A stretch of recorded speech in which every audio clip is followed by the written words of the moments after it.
ابھی ہمارا جس مجلس میں اور جس جلسے میں تشریف فرما ہے، اس جلسے کی نسبت قرآن سے وابستہ ہے، اور میں یہ جلسے میں کہا کرتا ہوں کہ نسبت سے انسان کی قسمت بدل جاتی ہے۔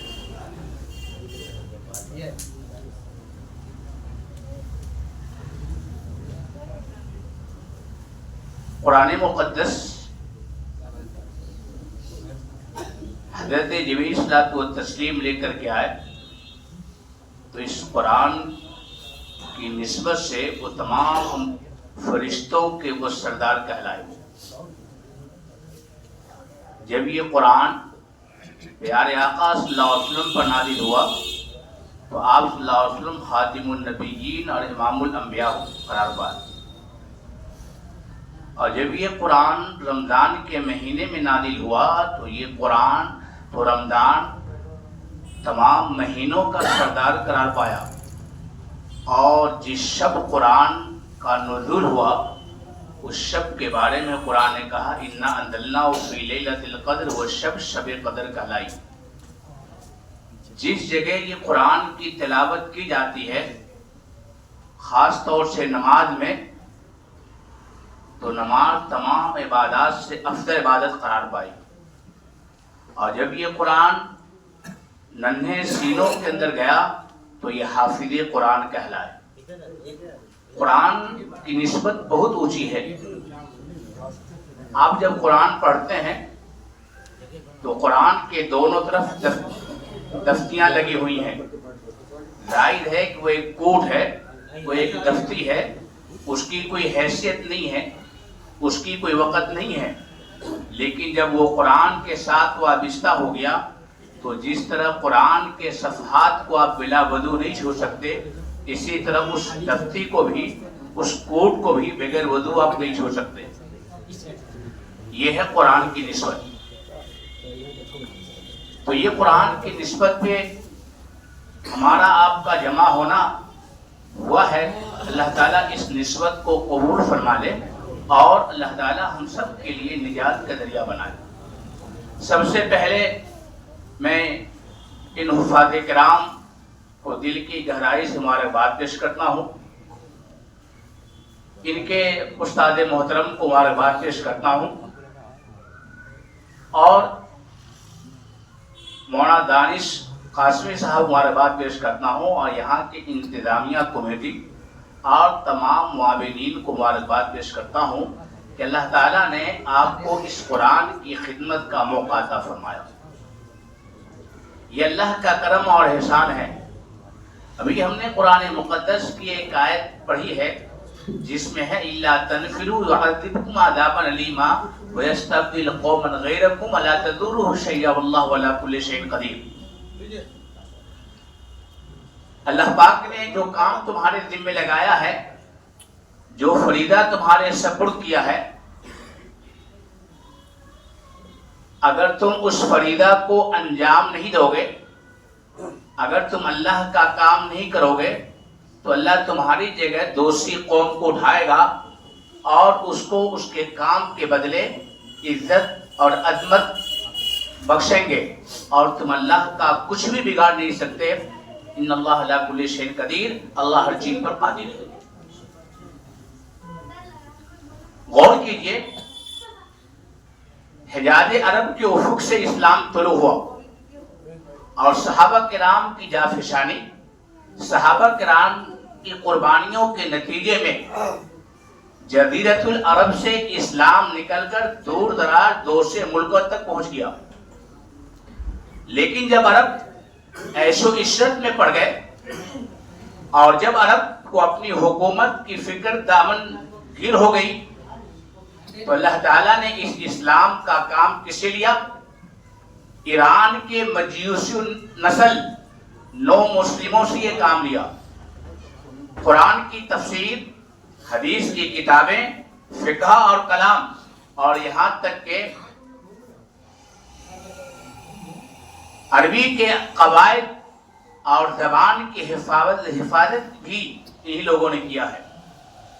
جن لوگوں کے نام آپ کے کانوں میں پڑھتے ہیں، جن محدثین کے، مفسرین کے اور جن فقہا کے نام آپ کے کانوں کے اندر پڑھتے ہیں، آپ کو سن کر کے یہ حیرت ہوگی، اس میں بہت بڑی تعداد مجوس کے عربی النسل نو مسلم حضرات، اور یہ عربی نہیں اجمی ہے. جس کتاب کو کہا جاتا ہے اصح الکتب بعد کتاب اللہ، بخاری شریف، وہ بخاری شریف کے لکھنے والے امام بخاری رحمۃ اللہ علیہ عرب کے نہیں عجم کے ہیں. امام مسلم شریف کے لکھنے والے یہ عرب کے نہیں عجم کے ہیں. امام ابو داؤد شریف حدیث کی کتاب لکھنے والے عرب کے نہیں عجم کے ہیں. ابن ماجہ کے لکھنے والے عرب کے نہیں عجم کے ہیں. نسائی شریف کے لکھنے والے عرب کے نہیں عجم کے ہیں. حقیقت یہ ہے کہ سیاہ ستہ کی کوئی حدیث لکھنے والا عربی نہیں ہے، سب عجمی ہے. مختلف ادوار میں اللہ تبارک و تعالیٰ نے کام لیا. انڈونیشیا اور ملیشیا کے قوموں کو اللہ نے اسلام کی دولت سے نوازا، اور انڈونیشیا اور ملیشیا کے لوگوں نے کافی اسلام پر کام کیا. تاتاریوں نے اس پہ کام کیا، اور جب خوارزم سے لے کر کے بغداد تک جہاں اسلام کی اینٹ سے اینٹ تاتاری بجا رہے تھے، مسلمانوں سے بے انتہا اسے نفرت تھی، مسلمانوں کا اس نے قتل عام کیا تھا. بغداد کے اندر تمام اسلامی کتابوں کو جلا دیا تھا، اور مسلمانوں کی عظمت آتش تاتار کے دھوئے میں چھپ گئی تھی. ایسا لگتا تھا کہ اب پھر سے بغداد کے اندر اسلام زندہ نہیں ہوگا. ایک مرتبہ شہزادہ شکار کھیلنے کے لیے کاشگر کے شکارگاہ میں گیا.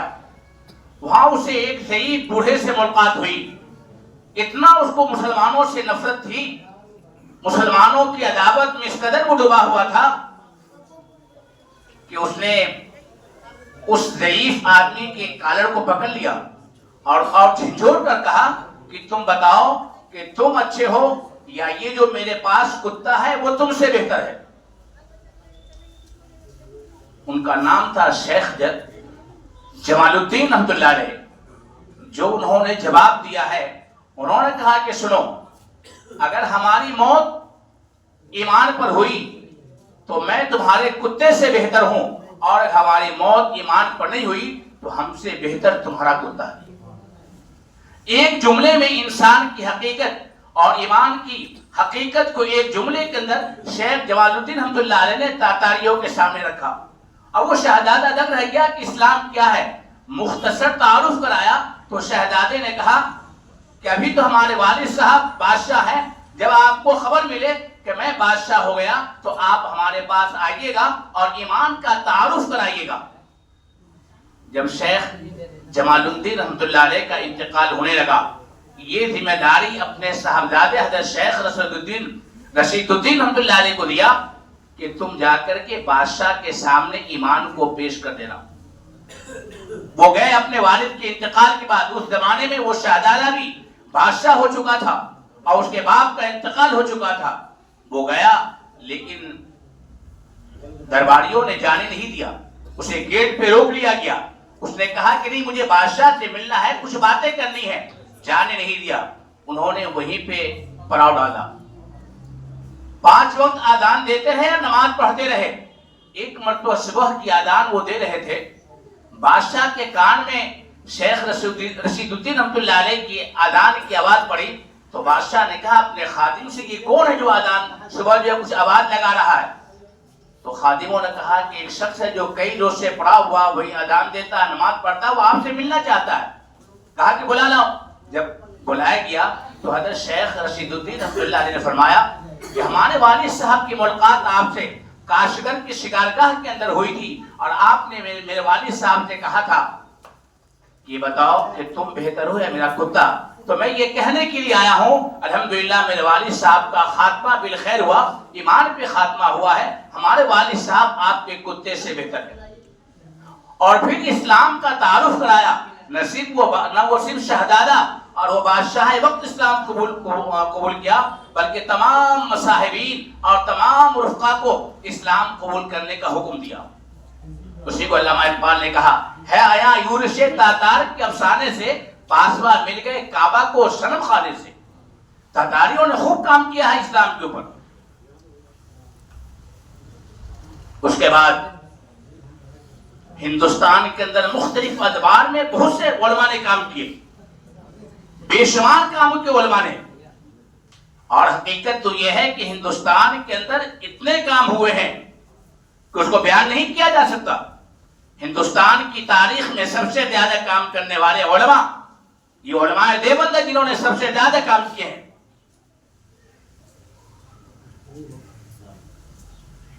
حضرت شیخ الہند رحمۃ اللہ علیہ، جو حضرت مولانا محمود الحسن صاحب، جس کو آپ تحریک ریشمی رومال کے بانی کے نام سے بھی جانتے ہیں، ان سے ایک شخص نے کہا کہ آپ تو بہت بڑے علامہ ہیں، آپ تو بہت بڑے صاحب علم ہیں، لیکن آپ کی کوئی کتاب ہمارے سامنے نہیں ہے، آپ کی کوئی تصنیف ہمارے سامنے نہیں ہے۔ آپ کی کوئی تصنیف ہو تو ہم آپ کے علم کا اندازہ لگاویں۔ تو حضرت نے کہا کہ میاں، کس موضوع پہ میری کتاب اور کس موضوع پہ میری تصنیف دیکھنا چاہتے ہو؟ اگر تم تفسیر میں ہماری تصنیف دیکھنا چاہتے ہو تو ہمارے ایک شاگرد علامہ شبیر احمد عثمانی کو پڑھ لو۔ اگر تم فقہ میں اگر ہماری تصنیف دیکھنا چاہتے ہو تو ہمارے شاگرد حضرت عطا اللہ شاہ، یہ حضرت اور عزیز مفتی کفایت اللہ اور مفتی عزیز الرحمان کو پڑھ لو۔ اگر تم کو حدیث میں ہماری کوئی کتاب پڑھنی ہے تصنیف، تو پھر تو ہمارے شاگرد علامہ انور شاہ کشمیری کو پڑھ لو۔ اگر تم کو تصوف میں ہماری کوئی کتاب پڑھنی ہے تو ہمارے اشرف علی تھانوی کو تم پڑھ لو۔ اگر دعوت و تبلیغ میں ہم کو اگر ہماری کوئی تصنیف دیکھنا چاہتے ہو، ہمارے الیاس کو پڑھ لو، کہ جس نے دین اور دعوت کے کام کو پوری دنیا کے اندر پھیلا دیا۔ اگر تم سیاست کے میدان میں ہماری تصنیف پڑھنا چاہتے ہو، ہمارے ایک شاگرد عبید اللہ سندھی کو پڑھ لو۔ اگر تم کو ہمارے حوصلہ اور تدبر کو پڑھنا ہو تو ہمارے ایک شاگرد حضرت شیخ الہند، یہ حضرت شیخ الاسلام حضرت مولانا حسین احمد رحمۃ اللہ علیہ کو پڑھ لو۔ حقیقت یہ ہے کہ اس قدر مدارس کے جال پھیلائے گئے، اتنے مدارس قائم کیے گئے کہ ہندوستان کی آزادی کے بعد مسلمانوں کی جو حالت تھی، اور خاص طور سے بٹوارہ کے بعد مسلمانوں کی جو حالت تھی، بس یہ اللہ کا کرم ہے کہ مسلمان نے اپنے آپ کو سنبھالتے ہوئے اللہ کی مدد سے وہ اس مقام تک پہنچا ہے، ورنہ بہت ہی بری حالت میں تھے۔ جتنے اچھے لوگ تھے، جتنے مالدار لوگ تھے، وہ تو سب چلے گئے پاکستان۔